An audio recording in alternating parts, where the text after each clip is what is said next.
तो लाइट के पास wave nature है या पार्टिकल नेचर, कैसे पता लगेगा भाई? तो पता लगेगा यंग्स डबल स्लिट एक्सपेरिमेंट से। कुछ नहीं चाहिए आपको, चाहिए एक मोनोक्रोमेटिक लाइट सोर्स और साथ में एक डबल स्लिट। और एक मोनोक्रोमेटिक लाइट सोर्स और डबल स्लिट की मदद से थॉमस यंग ने एक्सपेरिमेंटली प्रूफ किया कि लाइट जो है वो वेव नेचर को एग्जिबिट करती है। कैसे किया तो वो हम पूरा समझेंगे इस वीडियो के अंदर, जिसमें पूरे यंग्स डबल स्लिट एक्सपेरिमेंट को, जो बेसिक कॉन्सेप्ट थे और जो बाद में ऑब्जर्वेटिव कॉन्सेप्ट्स थे, उन सबके लिए पूरी वीडियो को जल्दी से देखते हैं। आइए हम लोग स्टार्ट करते हैं यंग्स डबल स्लिट एक्सपेरिमेंट। तो सबसे पहले तो अगर हम बात करेंगे ना, तो वाईडीएसी परफॉर्म करने के लिए आपको एक जरूरी चीज तो पता होनी चाहिए कि भाई इंटरफेरेंस ऑफ लाइट क्या है। तो इंटरफेरेंस मतलब लाइट का एक बहुत ज्यादा इंपॉर्टेंट फिनोमेना। जैसे हम क्लास 10th में पढ़ते हैं ना कि लाइट के कुछ फिनोमेना पढ़ते हैं। हम कौन कौन से पढ़ते हैं भाई? क्लास 10th में जब हम होते हैं छोटे छोटे तो हम पढ़ते हैं लाइट का रिफ्लेक्शन और लाइट का रिफ्रैक्शन। हम ये दो फिनोमेना पढ़ते हैं। हम बोल रहे हैं क्या पढ़ते हैं? हम पढ़ते हैं बाउंसिंग बैक ऑफ लाइट, जिसको रिफ्लेक्शन बोलते हैं कि लाइट आ रही है, सरफेस पर स्ट्राइक करेगी और रिफ्लेक्ट होकर चली जाएगी, इस फिनोमेना को बोलते हैं रिफ्लेक्शन। और बेंडिंग ऑफ लाइट, जब मीडियम चेंज होते हैं तो लाइट एक मीडियम से दूसरे मीडियम में ट्रेवल करती है, ओरिजिनल पाथ से थोड़ा सा डेविएट हो जाती है, बेंड हो जाती है, तो इस फिनोमेना को हम बोलते हैं रिफ्रैक्शन ऑफ लाइट। अब यहां पर हमें एक नया फिनोमेना पढ़ना है जो बहुत ज्यादा इंपॉर्टेंट है क्लास 12th के लिए। हालांकि क्लास 12th में रिफ्लेक्शन और रिफ्लेक्शन भी है, लेकिन ये किस में है? ये आपको पढ़ने को मिलेंगे रे ऑप्टिक्स में।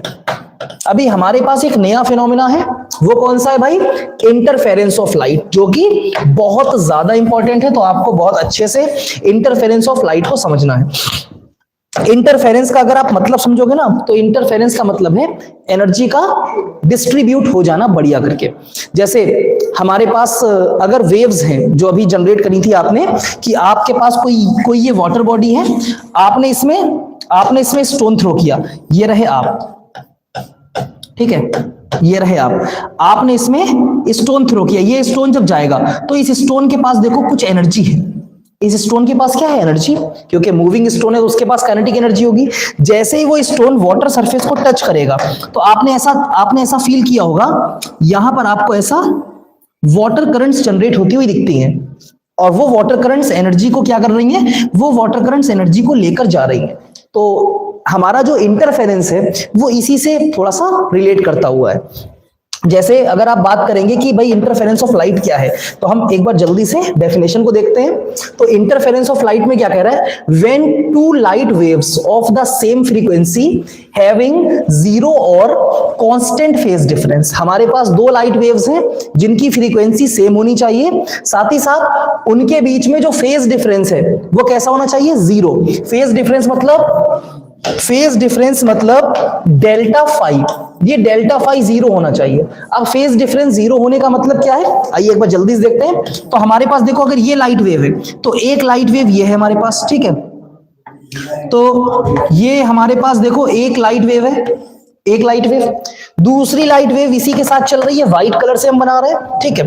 देखो दूसरी लाइट वेव इसी के साथ चल रहे हैं,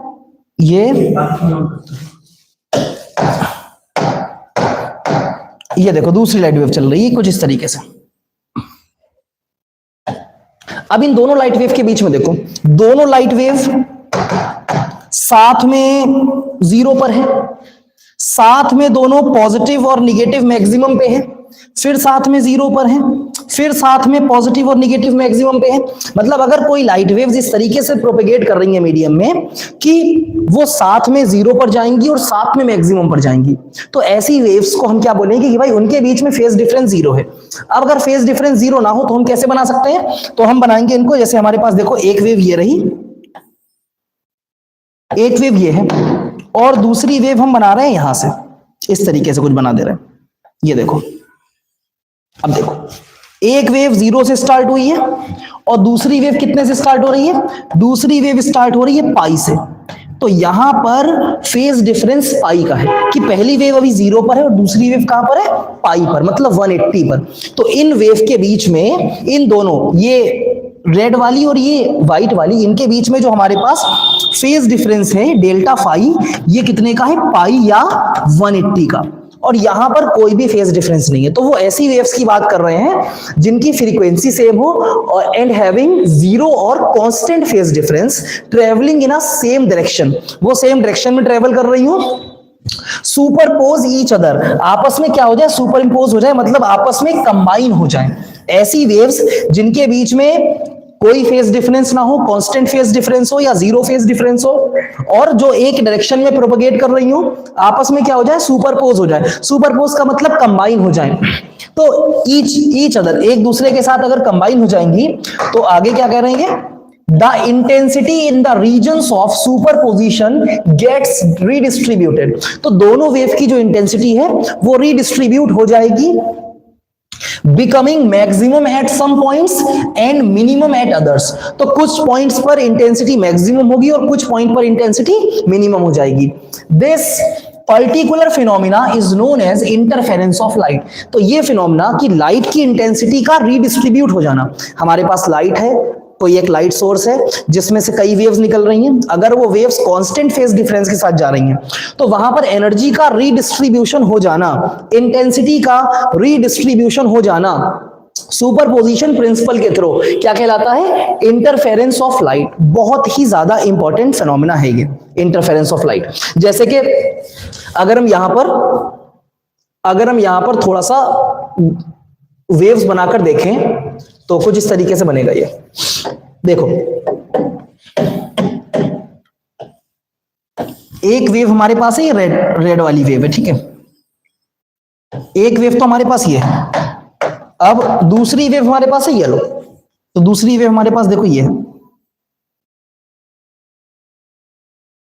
क्या बताइए, क्या दोनों का फेज सेम है, साथ में जीरो, साथ में मैक्सिमम, साथ में जीरो। तो ऐसी दो वेव्स है हमारे पास, एक है रेड और एक है हमारे पास कौन सी, येलो। दोनों का फेज डिफरेंस सेम है, दोनों सेम मीडियम में प्रोपगेट कर रही हैं, सेम डायरेक्शन में जा रही हैं। तो अगर ये दोनों कंबाइन होंगी, हम ऐसा मान रहे हैं कि हमारे पास ये जो रेड वाली वेव है, इसका जो डिस्प्लेसमेंट है वो y1 है और इस येलो वाली का डिस्प्लेसमेंट कितना है, y2। तो अगर ये दोनों कंबाइन होंगी वेव, क्योंकि डायरेक्शन सेम है इनकी, तो जब आप इन्हें कंबाइन करोगे तो यहां पर देखो आपको एक रिजल्टेंट वेव मिलेगी। रिजल्टेंट वेव कैसे मिलेगी, y1 जो है ना वो पार्टिकल का डिस्प्लेसमेंट अपवर्ड डायरेक्शन में कर रही है, ऊपर की तरफ डिस्प्लेस कर रही है पार्टिकल को, और y2 भी यहां पर इस रीजन में जो क्रेस्ट रीजन है उसमें अपवर्ड डायरेक्शन में क्या कर रही है, पार्टिकल्स को पुश कर रही है। तो दोनों वेव पार्टिकल को सेम डायरेक्शन में पुश कर रही है। तो इस रीजन में जो आपको रिजल्टेंट वेव मिलेगी, देखो उसकी इंटेंसिटी आपको ज्यादा मिलेगी। ये इंटेंसिटी आपको मिली है y, और यहां पर y कैसे निकालेंगे आप, y निकालेंगे y1 प्लस y2 से। तो आपने देखा कि जो हमारे पास पहली वेव थी रेड वाली, वो पार्टिकल्स को ऊपर की तरफ पुश कर रही थी, दूसरी वाली वेव भी पार्टिकल का डिस्प्लेसमेंट ऊपर की तरफ करवा रही है। अब दोनों वेव पार्टिकल को ऊपर की तरफ डिस्प्लेस करवा रही हैं, तो यहां पर नेट डिस्प्लेसमेंट जो है वो इंक्रीज हो जाएगा। वैसे ही देखो इस ट्रफ वाले रीजन में देखो जो डाउनवर्ड रीजन है, यहां पर रेड वाली भी डाउनवर्ड लेकर आ रही है और येलो वाली भी डाउनवर्ड लेकर आ रही है। तो जो पार्टिकल का जो रिजल्टेंट वेव बनेगी यहां से, वो भी इस तरीके से आ जाएगी। तो यहां पर भी y तुम्हें मिलेगा y1 प्लस y2 करके। तो हम क्या देख रहे हैं, देखो हमें एक रिजल्टेंट वेव कुछ इस तरीके से मिलेगी। तो हम ये देख रहे हैं कुछ पॉइंट्स पर इंटेंसिटी मैक्सिमम हो गई और कुछ पॉइंट्स पर इंटेंसिटी मिनिमम हो गई। After the redistribution of energy, intensity कुछ पॉइंट्स पर क्या हो जाएगी, मैक्सिमम, और कुछ पर क्या हो जाएगी, मिनिमम। यही फिनोमिना क्या कहलाता है तुम्हारा, यही फिनोमिना कहलाता है इंटरफेरेंस ऑफ लाइट, कि दो लाइट वेव्स आपस में रिकंबाइन होंगी और कॉम्बिनेशन से एनर्जी रिडिस्ट्रीब्यूट हो जाएगी। इस फिनोमिना को तुम क्या बोलोगे, तुम बोलोगे इसको इंटरफेरेंस ऑफ लाइट। अब इंटरफेरेंस को समझाने के लिए हमारे पास बहुत सारे एक्सपेरिमेंट हैं, और इंटरफेरेंस जो है ना ये किसको सपोर्ट करता है, ये सपोर्ट करता है वेव नेचर ऑफ लाइट को। किसको सपोर्ट करेगा, वेव नेचर को। अच्छा, यही अगर हमने जो वेव्स ली है ना ये सेम फेज में है, अगर यही वेव्स आउट ऑफ फेज हो, तो आउट ऑफ फेज होने के लिए हमारे पास देखो, आउट ऑफ फेज जब ये होंगी, तो फिर से हम एक बार आओ जल्दी से, तो हमारे पास देखो ये हमने पाथ बना दिया। एक वेव है ये हमारे पास, एक वेव हमारे पास है ये रेड वाली, और दूसरी वेव ये लेते हैं ग्रीन वाली। देखो जरा इधर, देखो हमारे पास दो वेव्स हैं आपकी, तो देखो यहां पर रेड वाली वेव जो है इस रीजन में पार्टिकल को पुश करेगी अपवर्ड, लेकिन ग्रीन वाली आपकी आउट ऑफ फेज है। याद रखना आउट ऑफ फेज है, लेकिन फेज डिफरेंस यार भाई देखो कांस्टेंट फेज डिफरेंस है ना, तो यहां पर y1 होगा अपवर्ड और y2 होगा डाउनवर्ड। अब बताना y1 डिस्प्लेसमेंट ज्यादा है और y2 कम है, तो रिजल्टेंट वेव जो यहां पर तुम्हें मिलने वाली है, जो यहां पर रिजल्टेंट वेव मिलेगी वो थोड़ी सी क्या हो जाएगी, ऐसा नीचे की तरफ आ जाएगी, ये इस तरीके से, क्योंकि y2 जो है वो पार्टिकल को डाउनवर्ड पुश कर रही है। तो यहां पर हम देख रहे हैं कि हमारे पास इंटरफेरेंस में लाइट वेव्स होंगी जिनका फेज डिफरेंस कितना होगा, 0 या कांस्टेंट, और वो अगर किसी सेम मीडियम में सेम डायरेक्शन में प्रोपगेशन कर रही हैं तो कुछ रीजन्स में उनकी इंटेंसिटी मैक्सिमम हो जाएगी और कुछ रीजन में उनकी इंटेंसिटी मिनिमम हो जाएगी।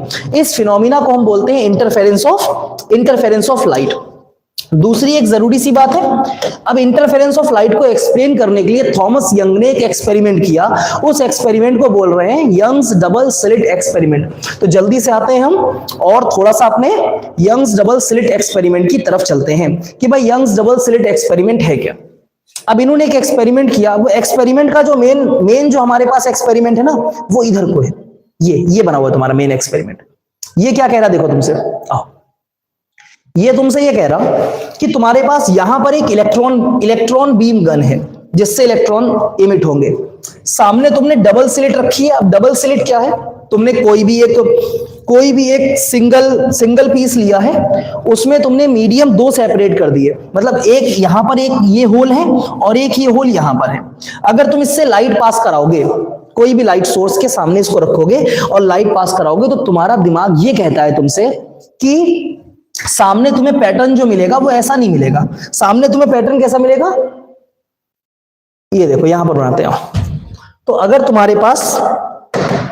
तुम्हारे पास एक ये सोर्स है, एक सोर्स S है, तुमने सामने तुमने डबल स्लिट रखी हुई है, डबल स्लिट। अब इस सोर्स से वेव्स जा रही हैं, तो इस स्लिट को बोल रहे हैं S1 और इस स्लिट को क्या बोल रहे हैं S2। डबल स्लिट है तो एक S1 और एक S2। सामने तुम्हारे पास ऑब्जर्वेशन स्क्रीन है, तो इनके कहने का मतलब ये है कि जब ये वेव्स यहां से पास होकर जाएंगी तो तुम्हें सामने सिर्फ और सिर्फ दो पैटर्न मिलना चाहिए थे, जहां से लाइट निकल के जाएगी सिर्फ वो दो पैटर्न, बाकी कुछ भी नहीं मिलना चाहिए था। लेकिन जब एक्सपेरिमेंटली इसको किया गया तो यहां पर सिर्फ दो पैटर्न नहीं मिले, हमारे पास इन दो पैटर्न्स के अलावा भी कुछ और चीजें देखने को मिली। तो वही वो चीजें हैं, देखो ये दो थे तो यहां पर दो मिलना चाहिए थे, लेकिन अगर आप इसको बहुत ध्यान से देखेंगे तो यहां पर दो नहीं है। देखो यहां पर आपको अल्टरनेट, ये देखो brightness darkness, brightness darkness, brightness darkness, ऐसा स्ट्रिप्स दिख रही हैं आपको, ब्राइट और डार्क। अगर आपको बढ़िया करके दिख नहीं रहा है ना तो इसको हम थोड़ा सा व्हाइट कर देते। देखो अब आपके सामने ये एक सोर्स है, लाइट सोर्स, ये डबल स्लिट, तो यहां से आपको दो की जगह अल्टरनेट बैंड्स मिल रहे हैं। क्या मिल रहे हैं, अल्टरनेट बैंड्स, डार्क बैंड्स और ब्राइट बैंड्स। इन बैंड्स को बोलते हैं फ्रिंजेस। क्या बोलते हैं, फ्रिंजेस। इंटरफेरेंस में जो आपको पैटर्न मिलेगा, उन पैटर्न्स में जो स्ट्रिप्स मिलेंगी उनको हम बोलते हैं फ्रिंजेस, और ये हमारे पास इंटरफेरेंस फ्रिंजेस मिल रही हैं। तो इन्होंने एक बात सोची कि भाई ऐसा क्यों हुआ, तो इन्होंने एक बात बहुत बढ़िया करके सोची कि ऐसा क्यों हुआ, जबकि यहां पर सिर्फ दो पैटर्न मिलना चाहिए थे, उसके अलावा कुछ नहीं मिलना चाहिए था। तो यहां इन स्लिट से निकलने के बाद इन वेव्स के साथ ऐसा क्या हो रहा है कि सामने स्क्रीन पर हमें ये पैटर्न देखने को मिल रहा जो कि नहीं मिलना चाहिए था। तो उसको बढ़िया करके इन्होंने समझाया और अच्छा करके, और उसको समझाने के लिए इन्होंने यहां पर ये इस तरीके से एक डायग्राम, ये इनका डबल स्लिट एक्सपेरिमेंट को समझाने का डायग्राम है। जो मेन एक्सपेरिमेंट है ना, वो मेन एक्सपेरिमेंट हमारा ये कहता है। तो ब्राइटनेस वगैरह ठीक है ना, स्क्रीन की कोई दिक्कत तो नहीं आ रही किसी को, हाँ जी। तो यहां पर देखो, सबसे पहले ये अपना मेन सोर्स है, मेन सोर्स S है, ठीक है। इस मेन सोर्स के सामने तुमने क्या रखी, देखो डबल स्लिट। डबल स्लिट में जो पॉइंट A और B हैं, ये पॉइंट तुम्हारे क्या है, ये पॉइंट तुम्हारे हैं S1 S2। ये पॉइंट ये तुम्हारा पहला सोर्स है S1 और ये दूसरा सोर्स की तरह काम करेगा S2। डबल स्लिट में दो सोर्स है। अब यहां से जब लाइट वेव्स आगे जा रही हैं तो वो वेव्स आपस में जाकर देखो मिक्स हो रही हैं। क्या हो रही है, आपस में मिक्स हो रही हैं। तो वो आपस में जब मिक्स हो रही है ना, तो वहां पर आपको अल्टरनेट ऐसे पैटर्न मिलेगा डार्क और ब्राइट फ्रिंजेस का। अब इसको थोड़ा सा अगर हम बना के देखना चाहें और हम चलते हैं अपने बोर्ड की तरफ, तो जब हम अपने बोर्ड पे चलेंगे तो देखो जरा, सबसे पहले तो हमारे पास ये एक सोर्स है। अच्छा, दो कोहेरेंट सोर्स आप ऐसे ऑब्टेन नहीं कर सकते, तो दो कोहेरेंट सोर्स ऑब्टेन करने के लिए आपको करना क्या है, आपको एक प्राइमरी सोर्स पहले लेना है, उसके बाद फिर आप क्या लेंगे, फिर आप लेंगे डबल स्लिट। अब डबल स्लिट में एक हमारे पास S1 होगा और एक क्या होगा, S2। S1 और S2 के बीच की जो हमारे पास डिस्टेंस होगी उसको हम बोलते हैं स्लिट डिस्टेंस, वो होगी हमारे पास स्मॉल डी। अब यहां से इस डबल स्लिट से एक आप डिस्टेंस कंसीडर करेंगे कैपिटल डी, और उस कैपिटल डी डिस्टेंस पर हमारे पास क्या रखा होगा भाई, उस कैपिटल डी डिस्टेंस पर हमारे पास सामने एक ऑब्जर्वेशन स्क्रीन होगी। अगर आप सही से देखें और आपको अगर इतना ध्यान रहे, जो हमने सबसे पहले बात बताई थी, सबसे इनिशियली जो बात बताई थी, उसमें बताया था कि जैसे ही आप पानी के अंदर वो स्टोन डालेंगे तो वहां से वाटर वेव्स जनरेट होना स्टार्ट हो जाएंगी। और वो जो आपने देखा होगा ना, वेव्स कैसे चल रही हैं, तो वेव का प्रोपगेशन कुछ इस तरीके से होता है, क्रस्ट एंड ट्रफ की फॉर्म में। तो आपको सिर्फ ऊपर वाले ही, ये आपको सिर्फ क्रेस्ट ही दिखते हैं, आप ऊपर से देख रहे हैं। अगर आप एक ऑब्जर्वर हैं, अगर आप कौन है, एक ये राजू नहीं है छोटा भीम वाला, ये कोई ऑब्जर्वर है, ठीक है। अब ये ऑब्जर्वर जब ऊपर से देखेगा ना, तो इसको सिर्फ ये क्रेस्ट दिखेंगे ना। अभी अपने पास कोई मछली है बढ़िया सारी, खुश है मछली, तो अगर अपने पास कोई मछली नीचे से देख रही है तो उसको सिर्फ ये ट्रफ दिखेंगे। तो कहने का मतलब है, हम जब वाटर वेव्स को देखते हैं तो हमें सिर्फ ऊपर वाले हिस्से दिखते हैं, ये क्रस्ट दिखते हैं। अगर कोई एक्वाटिक एनिमल देखेगा उनको, तो उसको सिर्फ ट्रफ दिखेंगे। सिंगल सोर्स की बात हो रही है। लेकिन अगर आपके पास मल्टीपल सोर्स है, कौन से सोर्स है आपके पास, मल्टीपल सोर्स, इधर आओ जरा, ये अपनी वाटर बॉडी है, ठीक है, आपके पास मल्टीपल सोर्स हैं, और आपने क्या करा, यहां पर एक स्टोन और यहां पर एक स्टोन, इनको साथ में आपने टाई किया हुआ है एक स्टिक के साथ। अब इस स्टिक को आप डिप कर रहे हैं, तो यहां पर आपने देखा होगा इस तरीके से यहां पर जनरेट्स होंगी वाटर वेव्स। ये क्रस्ट और ट्रफ की फॉर्म में जनरेट होंगी। अभी तो इनिशियली जनरेट हो रही है ये, लेकिन जैसे जैसे ये आगे बढ़ेंगी, अभी भी देखो कोई दिक्कत नहीं है, यहां पर बनाओ कोई दिक्कत नहीं है। अब अगर आप इसके आगे बनाना शुरू करेंगे तो देखो, अब क्या ये मिक्स होना स्टार्ट हो जाएंगी। अब आपस में दोनों वेव्स मिक्स होना स्टार्ट हो जाएंगे। देखो यहां पर ये इनके कॉम्बिनेशन स्टार्ट हो गए। तो इस कॉम्बिनेशन की वजह से कुछ पॉइंट्स पर इंटेंसिटी मैक्सिमम होगी और कुछ पॉइंट पर इंटेंसिटी मिनिमम होगी। तो हमारे पास जो मेन हमारे पास ओरिजिन है ना, वो यही है कि दो सोर्स है हमारे पास, कोहेरेंट है वो, और वो दोनों एक साथ में वेव प्रोड्यूस कर रहे हैं, तो वहां पर एनर्जी डिस्ट्रीब्यूट हो जाएगी पूरे सिस्टम में। तो अब यहां पर से अगर वही चीज हम बनाना चाहें कि अपने पास देखो, यहां से तो वेव्स आ रही हैं, ये आ रही हैं वेव्स, ये क्रस्ट बनाते हैं, उसके बाद ट्रफ को डॉटेड कर देंगे, फिर देखो क्रस्ट बनाएंगे और फिर ट्रफ को क्या कर देंगे, डॉटेड, ठीक है। वेव्स तो क्रस्ट और ट्रफ की फॉर्म में चल रही हैं। फिर देखो ये क्रस्ट बना दिया। अब जब ये वेव इन दोनों कोहेरेंट सोर्सेज S1 S2 से पास होंगी, तो S1 S2 से पास होने के लिए अब इनका कलर चेंज कर देंगे हम, ठीक है। तो अब देखो यहां पर से ये सबसे पहले ये क्रस्ट आया, ये उसका ट्रफ, फिर ये क्रस्ट आया, फिर उसका ट्रफ आया, फिर ये क्रस्ट आ गया और फिर ये उसका ट्रफ आ गया। तो इस तरीके से ये डायग्राम हमने बना दिया। लेकिन ये तो अभी S1 से ही निकाला है, अब हम किससे निकालते हैं इसको, अब हम निकालते हैं इसको S2 से। आओ S2 से के लिए कलर चेंज कर देते हैं। तो ये रहा हमारा S2। देखो सबसे पहले ये क्रस्ट आया और थोड़ा सा डार्क कलर कर लेते हैं। तो देखो सबसे पहले ये क्रस्ट आएगा, उसके बाद ये ट्रफ आ जाएगा, फिर ये क्रस्ट आएगा, फिर ये ट्रफ आ जाएगा, फिर ये क्रस्ट आएगा और फिर ये ट्रफ आ जाएगा। क्या आपको कुछ ऐसे पॉइंट्स मिल रहे हैं जहां पर क्रस्ट और ट्रफ आपस में कंबाइन हो रहे हैं? बताइए, क्या आपको कोई पॉइंट ऐसा देखने को मिल रहा है जहां पे क्रस्ट और ट्रफ कंबाइन हो रहे हैं? तो हमें जो पॉइंट्स मिल रहे हैं ना, उनको हम साइड में बनाते हैं। हमें किस तरीके के पॉइंट्स मिल सकते हैं? आपको देखो, एक तो पॉइंट ऐसा मिलेगा, सबसे पहले कुछ पॉइंट्स आपको ऐसे मिलेंगे जहां पर ये क्रस्ट के साथ टकराएगा, ठीक है। कुछ पॉइंट ये मिलेंगे जहां पर ट्रफ के साथ होगा, ऐसे पॉइंट्स मिलेंगे। कुछ पॉइंट्स ऐसे मिलेंगे जहां पे क्रस्ट और ट्रफ कंबाइन होंगे। तो अगर आपको डायग्राम याद है जो अभी वेव के लिए हमने बनाए थे, कि अगर क्रस्ट और ट्रफ कंबाइन होंगे, देखो क्रस्ट और ट्रफ कंबाइन होंगे, तो वहां पे एम्पलीट्यूड डिक्रीज हो जाएगा। ये चीज समझ में आ रही है? जहां पे क्रस्ट, ये देखो, ये पूरी वेव बनाई हमने और क्रस्ट के साथ क्रस्ट कंबाइन हो रहा है, तो ये क्रस्ट है और हमारे क्रस्ट के साथ क्या कंबाइन हो रहा है? क्रस्ट। देखो इस तरीके से, तो क्रस्ट के साथ क्रस्ट है, तो एक तरीके से वहां पर इंटेंसिटी बढ़ेगी ना, डाउनवर्ड, लेकिन बढ़ेगी। और ऐसे ही अगर ट्रफ के साथ ट्रफ कंबाइन होगा, ये एक वेव है, और यहां पर एक देखो दूसरी वेव जो ट्रफ के साथ, जो क्रस्ट के साथ क्रस्ट कंबाइन कर रही है, तो रिजल्टेंट वेव तो यहां भी बढ़ रही है।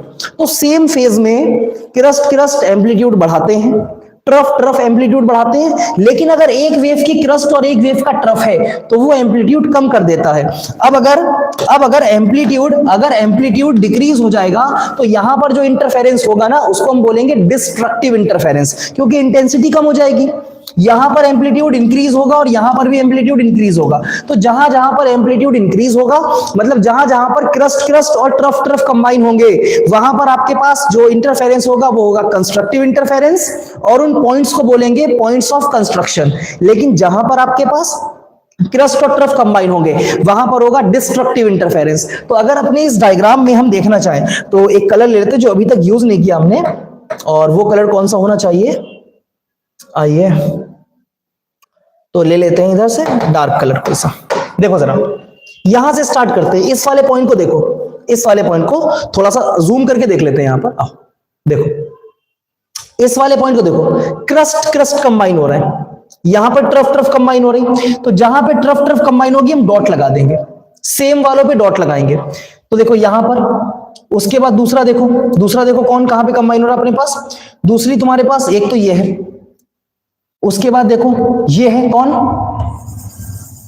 ट्रफ। उसके बाद देखो ये है ट्रफ। तो ये ट्रफ कंबाइन होनी तुम्हारे पास कई सारी। ऐसे ही तुम्हारे पास यहां पर देखो, एक ट्रफ यहां पर कंबाइन हो रही है, एक ट्रफ तुम्हारे पास यहां पर कंबाइन हो रही है, ठीक है। सॉरी, ये ट्रफ नहीं है, यहां पर कंबाइन हो रही है ट्रफ। तो जहां पर सेम कंबाइन होगी वहां पर डॉट लगाने हैं। अच्छा इधर देखो जरा, ये कौन कंबाइन हो रहा है? बिल्कुल ठीक सेंटर में देखते चले जाओ, बिल्कुल ठीक सेंटर में। यहां पर तुम्हारे पास कौन कंबाइन हो रहा है? ये तुम्हारे पास क्रस्ट कंबाइन हो रही है, यहां पर भी डॉट लगेंगे। यहां पर देखो, और ये आ रही है ना, ये, तो यहां पर भी क्या लगेंगे? डॉट। तो हम उन रीजन्स को स्केल से बिल्कुल बढ़िया करके मिलाएंगे और हमें कुछ ऐसे पैटर्न बेहतरीन करके मिलने वाले हैं। देखो कुछ ऐसे पैटर्न, ठीक।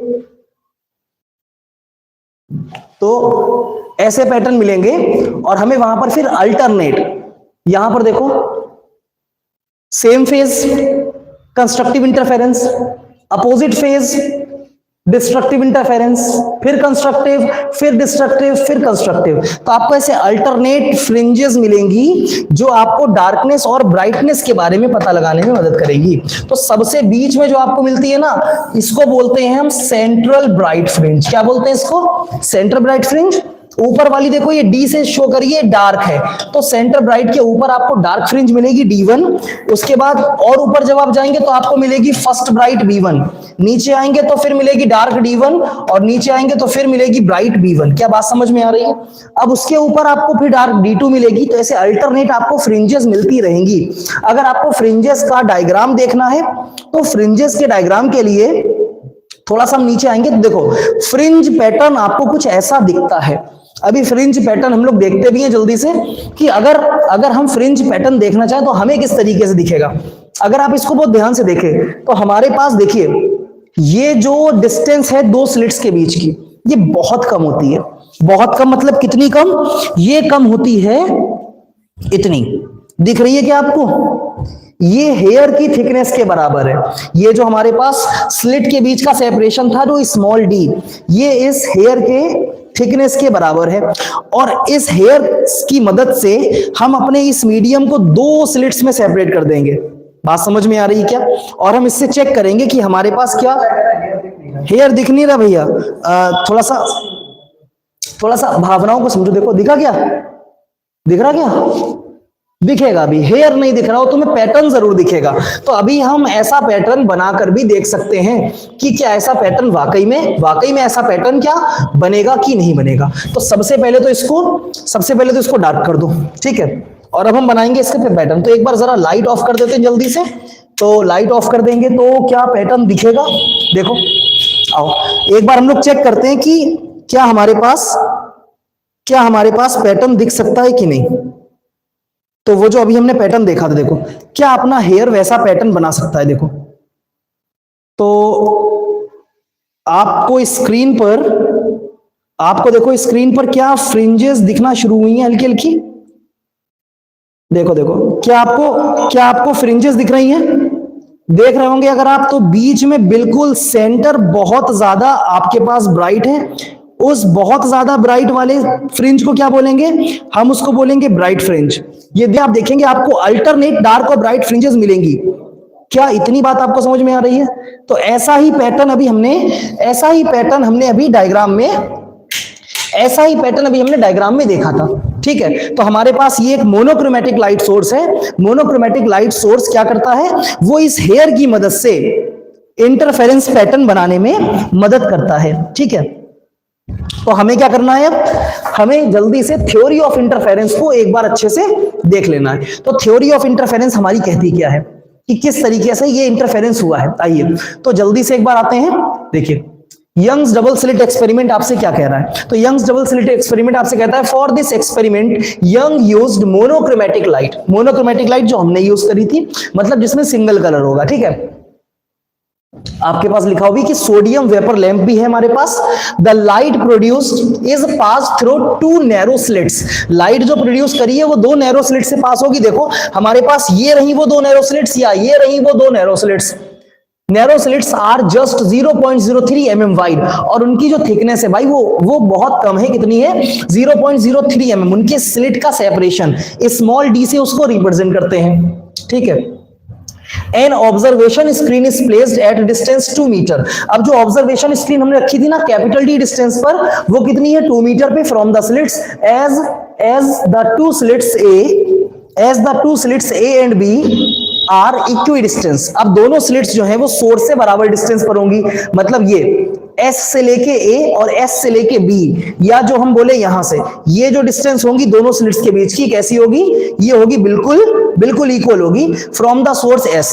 द वेव्स इमर्जिंग, एक सेकेंड, द वेव्स इमर्जिंग, स्टाइलर ले लेते हैं जल्दी से। तो ये क्या कह रहे हैं हम? हाँ, The waves emerging from both slits will be in same phase। हमने वो कोहेरेंट सोर्स प्रोड्यूस किए हैं तो उनकी वेव सेम फेज में होंगी। The slits A and B are hence known as coherent sources। Coherent sources बोलेंगे उन स्लिट्स A और B को या S1 S2 को, ठीक है। थोड़ा सा और आगे बढ़ेंगे। आगे कह रहे हैं इसमें when two waves originating from the source, जब दो वेव्स किसी सेम सोर्स से ओरिजिनेट हो रही होंगी, strikes the स्लिट्स पर स्ट्राइक करेंगी, new waves emerges from each slits. तो दोनों स्लिट्स से, अभी हमने देखा था कि दोनों स्लिट्स से अलग अलग वेव्स इमर्ज होना स्टार्ट होंगी।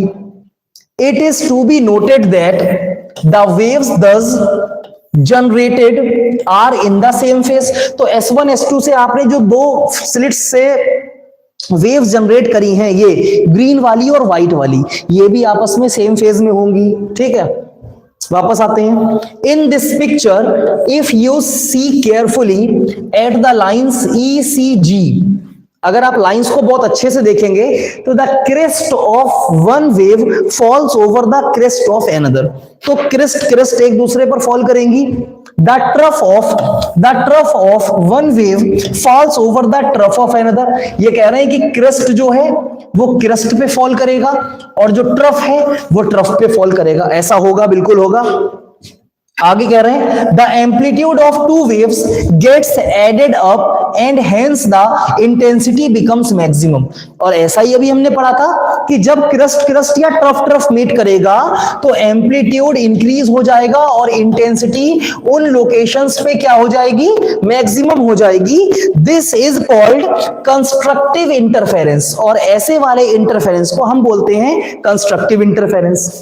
पढ़ा हुआ हमारा ये सब। आगे आ जाओ जल्दी से थोड़ा सा और देखो, आगे कह रहे हैं at lines D and F. अब लाइंस डी और एफ की अगर बात करें, एक बार इनको देख भी लें। देखो लाइंस डी और एफ जहां से कंबाइन होकर आई हैं वहां पर क्या होगा, at the lines D and F the crest of one, the crest of one मतलब एक की crest fall over the trough of another, वो किस पर फॉल होगी, दूसरे के ट्रफ पे। अब बताना भाई क्रेस्ट और ट्रफ फॉल हो रही है, बना के भी देख सकते हैं। तो ये हमारे पास देखो ये वेव बना दी, तो एक वेव का ये क्रस्ट है और यहां पर ये दूसरे वेव का ट्रफ है। देखो क्रस्ट जो है वो ट्रफ पर फॉल हो रहा है, मतलब क्रस्ट और ट्रफ मीट कर रहे हैं जहां पर। अब यहां पर देखो जो ऊपर वाली वेव है हमारे पास पहली वेव, ये क्या करेगी, ये पार्टिकल को ऊपर की तरफ पुश करेगी, दूसरी वेव पार्टिकल को नीचे की तरफ पुश करेगी। तो एक तरीके से यहां पर एनर्जी का लॉस नहीं हो रहा है कि एक लेफ्ट और एक राइट, एनर्जी का लॉस हो रहा है ना। तो एनर्जी का जब लॉस होगा तो यहां पर एम्पलीट्यूड क्या हो जाएगा, डिक्रीज हो जाएगा। तो वही लिखा हुआ है आगे, and hence the amplitude of waves get subtracted and the intensity becomes minimum, और साथ ही साथ इंटेंसिटी मिनिमम हो जाएगी। This is known as destructive interference, और इस फिनोमेना को बोलते हैं destructive interference. So in this way we get alternative dark and bright fringes, और इस तरीके से हमें डार्क और ब्राइट फ्रिंजेस मिलती हैं अल्टरनेट। जैसे अभी हमने देखा था सेंटर में सेंटर ब्राइट मिलेगा, उसके बाद हमको डार्क और ब्राइट अल्टरनेट मिलती रहेंगी। ये हमारा वो ग्रीन वाला डायग्राम था, ये जब ब्लैक पे अब ऐसा नहीं दिखेगा। तो इतना आपको बढ़िया करके समझना है। डबल स्लिट एक्सपेरिमेंट आपके लिए बहुत ज्यादा इंपॉर्टेंट है, और अगर आपने फ्रिंज की पोजीशन के लिए अभी तक डेरिवेशन नहीं देखा है तो भाई वो डेरिवेशन हम लोग पहले ही कर चुके हैं। तो यहां पर आपके लिए फ्रिंज की पोजीशन की ये जो फ्रिंजेस बन रही हैं, ये जो फ्रिंजेस बन रही है यहां पर, ये जो फ्रिंज बनी है मान लीजिए ये डी वाली, तो ये सेंट्रल ब्राइट से कितनी डिस्टेंस पर है, तो इसका यहां पर डेरिवेशन बहुत ज्यादा इंपॉर्टेंट है जो हम पहले से ही ऑलरेडी कर चुके हैं। तो बात समझ में आ रही है, इसको अच्छे से रिवाइज कीजिएगा। इसके अगले टॉपिक में हम लोग क्या पढ़ेंगे, हम लोग पढ़ेंगे फ्रिंज विड्थ, कि जो ये फ्रिंजेस बन रही हैं इनकी थिकनेस कितनी होगी, इनकी विड्थ कितनी होगी। तो अगले टॉपिक में हम लोग मिलेंगे फ्रिंज विड्थ के लिए, साथ ही साथ हम लोग स्टार्ट करेंगे डिफ्रैक्शन के कुछ इंपॉर्टेंट पॉइंट्स।